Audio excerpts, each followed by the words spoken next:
It's a great chance to make memories with your family, but also a great time to be able to get tools to help your children, to help your caregiver, the diagnosed parent, and again, to make connections with other families that are going through a similar circumstance. The trip is great. It's a lot of fun, but I think the most meaningful thing to most people is the connections that they make and not feeling alone. They feel like they're being heard and understood.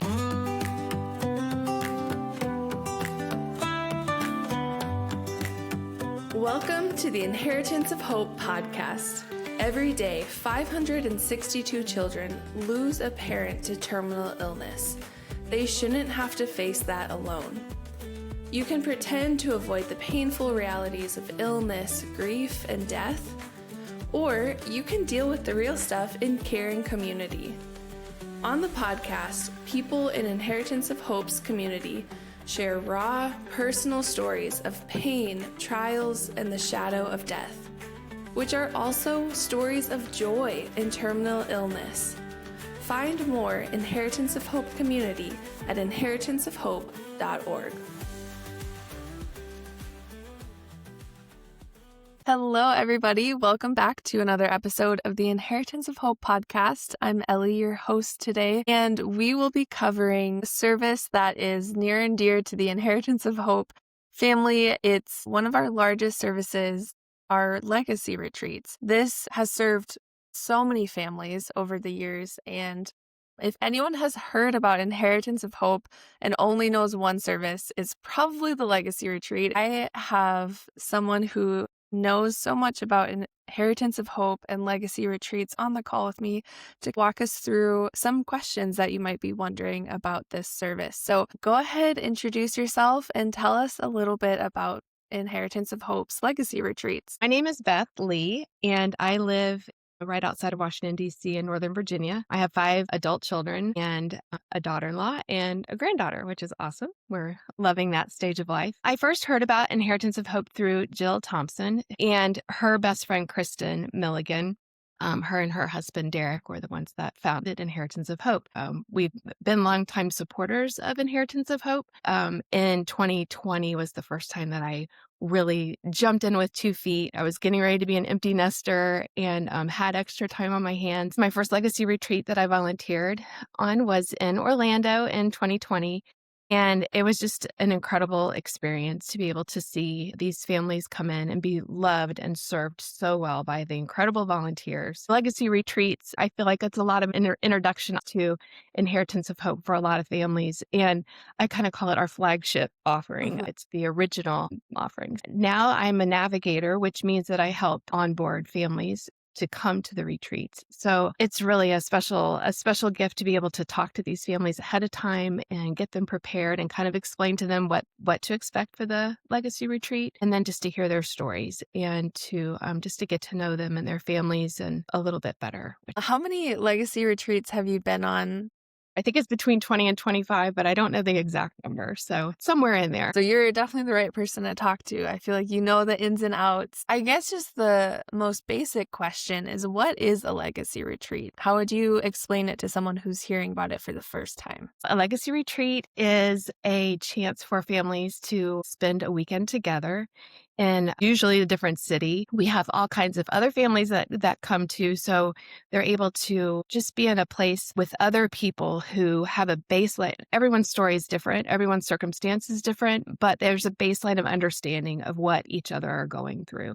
And so just to have that and be able to be immersed in that for that weekend is really powerful and special. We start out with our first session. We kind of hit the ground running, and with the adults, the diagnosed parent and the caregivers meet together with each other and just share their stories. I'm able to facilitate adult groups, and it's amazing to me to see those connections come so quickly. And talking to a lot of the families ahead of time, I get to hear a little bit of sometimes their apprehension or, well, My caregiver, my spouse probably won't talk at all. Like they don't even really want to come. They're like a little Mhm. nervous about it. Kids, same thing. Sit there and be able to witness these connections being made and the head nods to each other and the encouragement to each other. And all of that is just super special. We have an incredible curriculum for the kids. And I tell the parents, I'm like, please don't tell them that it's curriculum because they'll think that's like school. But it's just so much fun. It's very intentional and well thought out and just gives kids a chance to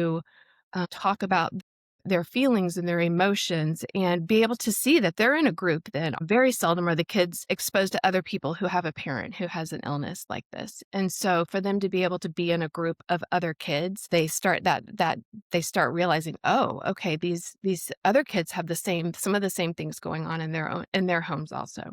So that's really special.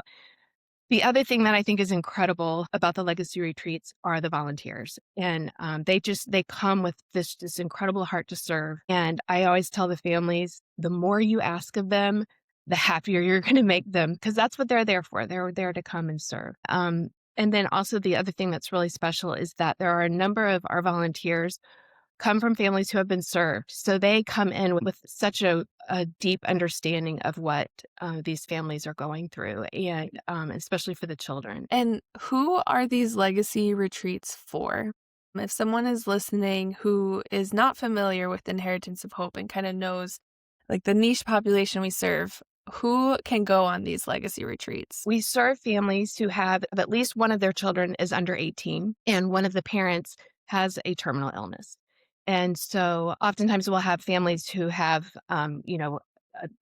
a couple of kids maybe under 18 and then maybe a couple that are, 19, a little bit older, as long as at least one of their children are under the age of 18. That's the people that we serve. If someone has questions or isn't sure if they are a family who would qualify to go on a legacy retreat, what's the best next steps? Who do they ask? How do they find that out? But I think the best way is through inheritanceofhope.org, and you can register there. You can apply for a retreat. And so then someone will get in touch with you and kind of go over the logistics and make sure that it is something that's a fit for your family. So, if you aren't sure, it doesn't hurt to just fill that out. And there will be people on the other side of it who will email you or give you a call. And if that's not a good fit, we have other programs that might be a better fit for your specific needs or your season of life. So even if you aren't 100% sure, that's just a great way to get in contact. And we would love to kind of come alongside and figure out if legacy retreats or other services are a good next steps. And then some people might be hearing that and think that is not something my family can afford. We have a lot of medical bills. We have a lot going on right now. So can you walk us through the financial aspects of going on a legacy retreat? Sure. Families are generally responsible for their travel to and from the retreats. If there is hardship, we do have funds that can help assist with that. But also, we have now retreats in so many different areas of the country that oftentimes it's easier for a family to drive, and so they don't have to worry about those kind of expenses. And then once you get there, we have our dinner on Friday evening, and then everything's taken care of until you have breakfast on Sunday morning. We will take care of you and love you and be ready for you. All of the costs are covered generously by donors who really care about people who are in a situation that's really tough. And finances are probably the last thing you want to be thinking about. And you might not have the means to go on family vacations in the midst of this. So we have a lot of people who make it happen at no cost to people because we don't think anyone going through terminal illness should do that alone. So you mentioned there are different locations retreats happen. How frequently are there retreats, and what are some of the locations that people can anticipate these retreats happening at? We generally have 4 to 5 retreats a year, and usually we have at least one in Orlando, and also we've had them in St. Louis, Minneapolis, Nashville, North Carolina. We've had one in San Diego, Austin. We have one coming up in Fort Worth, Texas. We really tried to spread that out so that it is easier for families to get to them. And each one is special and has their own flavor, I guess. The curriculum is the same. The setup, all that is the same, but obviously Fort Worth is going to have a different feel than Mhm. Minneapolis. I know you kind of touched on this, but what does a typical retreat look like? If you go to Orlando, that's going to be different than Nashville or San Diego. So I guess if someone is signing up for a retreat in general, what can they expect and how long are these retreats usually? Usually they're Friday to Sunday. And so half the families come sometime in the afternoon, 12 to 2, 12 to 3, somewhere in there. And we will meet you up out front and at the hotel or the resort and help you get settled in. You get to meet your volunteers. Each family has at least one volunteer that's completely dedicated to them throughout the weekend. And like I said earlier, our volunteers are amazing. And they are fully vetted, background checked, trained. They're very, very great people. And so you get to meet your volunteer. They'll help get you all settled in. And then we have professional photographers that donate their time for the entire weekend. And they are so incredibly talented. And so you will get a family photo shoot once you guys Mhm. get there. And they'll do all kinds of different combinations of, kids with the diagnosed parent or with the other parent or the caregiver and all different combinations. And then we have our first session. So the kids will go to their sessions and the adults have their session. And a lot of times people are a little nervous about like, well, I don't know if my kids will like want to go in like right away. Our volunteers are so great. The kids are like ready to go. They're running, ready to go into these groups. And the volunteers go in with them. And so they already know someone as they go into the groups. And so they make fast friends too. And then we have our big party, welcome dinner party on Friday evening and just have a great time together and just celebrating each other and Inheritance of Hope. And then on Saturday, we start out breakfast and then we have another session. And this is a typical schedule itinerary. And then we'll have another session. And then we usually do like a family legacy projects together. And so each family does their projects together with the help of their volunteers. And then depending on where we are, which city we're in, we have a fun activity for the afternoon for the whole family to be able to enjoy together. And then usually a Saturday evening, if not Saturday evening, another time we have what we call kids night out or parents night out. And so the parents then get to spend some time together in a social setting and be able just to sit and visit in that way. And then the kids hang out with the volunteers and have so much fun. And then Sunday morning we have another session, and then we call it our see you later session, and everyone meets together. Lots of surprises along the way. I'm not going to give up too many of those surprises, Mhm. but it is just a really special weekend. We have ways to, get in touch with each other afterwards, and being able to see the community that is formed in just that short period of time is really incredible among the kids and among the parents. Yeah, I had a podcast guest on here, and she was explaining all the joyful time she had with her family on the legacy retreat, and she said it felt like we were at a family reunion because of how close I felt with everyone. It did not feel like we were just there with a group of strangers. You have such strong ties built so quickly. I've heard that from quite a few people of just how shocked they were that they were immediately so comfortable. Maybe their spouse, who they thought maybe wouldn't open up, they were connecting left and right. And the kids who were maybe shy or reserved or just really hesitant are out on the dance floor. It's not just go somewhere cool to go somewhere cool and spend time as a family. It's set up so that you go with families who get it and you experience the same thing at the same time with other people who have that base understanding. Like you said, every story is different, but you don't have to give context to people who are also living it. Yeah, it's a great chance to make memories with your family, but also a great time to be able to get tools to help with your children, to help you're with the caregiver, the diagnosed parent, and again, to make connections with other families that are going through a similar circumstance. The trip is great. It's a lot of fun, but I think the most meaningful thing to most people is the connections that they make and not feeling alone. They feel like they're being heard and understood. So This is a lot of people's entry point into Inheritance of Hope. It doesn't have to be. This isn't the only starting point. We have a lot of different doors that you can walk through to get plugged in. However, it's really sweet to see people go from the retreats and leave and be like, I have not experienced anything like that before. And now I don't want to give that up. So now I'm going to join the Hope at Home groups with other people, other caregivers who understand, or I'm going to join this diagnosis specific group because I experience such connection at retreats. So I want to do this online weekly thing, or Hope Hubs. Like, I get to meet with people in my city now, and it's almost like a mini retreat. It looks very different, but the connection is seeped through all of our different programming. And so if you come in through legacy retreats, it doesn't end there. It's not like you have this incredible experience. Okay, go home. You're on your own now. No, that's the starting point. It is one starting point, I guess. And then from there, keep hanging out. There's room for you at the table. We're reserving your seat. Just because the retreat is over doesn't mean you're kicked out and we need to turn that space over. No, the table keeps growing. It keeps getting bigger. So that spot is reserved for you. So keep enjoying that connection with other people through different formats.